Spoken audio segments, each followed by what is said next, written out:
ఒక జంటను అడవి మనుషులు వెజిటబుల్ సూప్ తయారవుతున్న పెద్ద మట్టి కుండలో పడేస్తారు. వాళ్ళు ఈ రోజు అడవి మనుషుల గుంపుకు భోజనం కానున్నారు. వారిని మరిగించి చంపబోతున్నారని వారికి తెలిసిన వెంటనే అతను లోపలికి వెళ్లి కుండను పగలగొడదాం అనుకుంటాడు. కానీ కుండ చాలా గట్టిగా ఉంటుంది.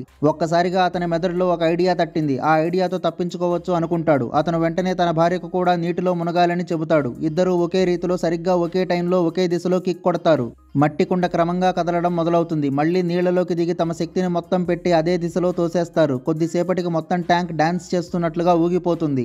అడవి మనుషులు డ్రమ్స్ మోగించడం మొదలు పెడతారు. పార్టీ మొదలు కాబోతుందన్న ఉత్సాహంలో ఒక డాన్సర్ పాట పాడుతూ నృత్యం చేస్తుంది. కానీ ఆ జంట తప్పించుకునే ప్రయత్నం చేస్తున్నారని వారికి అర్థం కాలేదు. ఈలోపే వారి కింద మంటలు మరింత ఎక్కువయ్యాయి. నీటి నుండి పొగలు రావడం కూడా స్టార్ట్ అయ్యాయి. ఇంకో 2 నిమిషాలకు భరించలేని వేడి, చర్మం కాలిపోవడం ఖాయం అనుకుని వారు తమ శక్తినంతా పెట్టి ట్యాంకును ఊగిస్తూనే ఉంటారు. అడవి మనుషులు ఉత్సాహంగా చప్పట్లు కొడుతూ అరుస్తూ దీన్ని రుచికరమైన భోజనానికి సంకేతంగా భావించి ఆనందిస్తారు. కానీ మట్టికుండ అదుపు తప్పి ఘోరమైన శబ్దంతో